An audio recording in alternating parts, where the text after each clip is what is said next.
非洲的矮萌很难睡上一个舒服的懒觉，它们一大早就会被犀鸟叫醒。虽然非洲草原的清晨非常寒冷，但是矮萌会挤在一起取暖睡觉。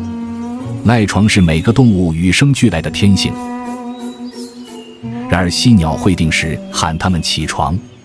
它在洞穴外静静等候着，见矮萌没有动静，它重新回到这里，再次响起它那动听的歌喉。矮萌被吵醒后，只能不情愿地爬出洞穴。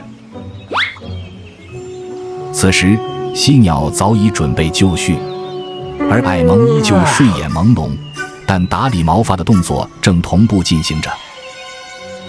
这对上天下地的组合看起来有点奇怪，但双方在合作中都能从中获得所需的好处。矮萌虽然体型小巧，大小和人类的手掌差不多，但它们觅食的区域相当于50个足球场。当它们路过，便会将自己的气味尽可能标记在较高的位置，这能让其他动物误认为这里居住着体型很大的动物。即便是在食物匮乏的季节，矮萌也能安然度过。此时正值旱季，犀鸟食物骤减，它只能跟在矮萌身后捡漏来填饱肚子，而矮萌则能靠着犀鸟的放哨，保证它整个家族的安全。由于矮萌是负责发号施令的，犀鸟只能在一旁耐心等待。等矮萌臭美完后，他们的合作正式开始。矮萌负责在前面引出猎物，而犀鸟负责放风，一旦遇到危险，它能及时通知矮萌。就这样，他们一拍即合，成为了默契十足的好搭档。矮萌的嗅觉是人类的1000多倍，它可以轻松找到猎物的藏身之所。这是一只有毒的蜘蛛，矮萌丝毫不畏惧，这是因为它身上的血液能抵御蛇毒。就在此时，犀鸟急促的叫声让矮萌立马警觉起来。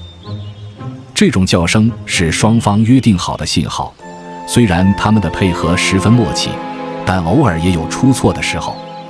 原来是一只人畜无害的老鹰。危险解除后，他们再次重返餐桌觅食。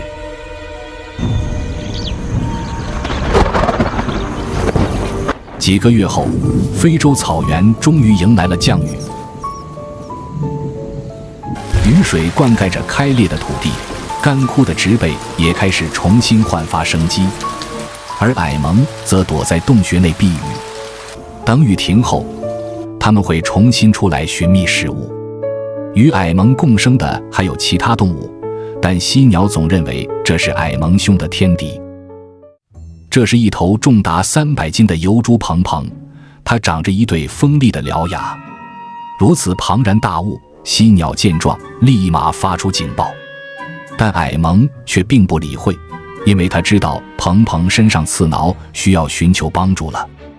疣猪鹏鹏喜欢在泥地里沐浴，因为泥沙能给它们去除角质，但蜱虫和虱子等寄生虫却怎么也洗刷不掉，它们肆意吸血繁殖，这让鹏鹏很是苦恼。而矮萌则是除掉寄生虫的绝佳帮手。为了表示诚意，鹏鹏双膝下跪，拜托矮萌帮忙。矮萌心领神会，就这样，萌氏水疗会所正式开张了。他凭借灵敏的嗅觉，准确嗅探出寄生虫的具体位置。这些寄生虫是矮萌难得的补品。这种高蛋白、高营养的食物很快吸引了其他矮萌的注意，他们立马蜂拥而至，品味着这场难得的盛宴。其他疣猪鹏鹏见到服务如此周到，也想体验一番。慢慢的，这里挤满了客人。为了争客，个别矮萌会在鹏鹏身上进行标记，以便下一次能立马找到自己的客人。就这样，疣猪鹏鹏享受着矮萌的按摩，而矮萌则吃得忘乎所以。这种默契的配合让二者都互利共赢。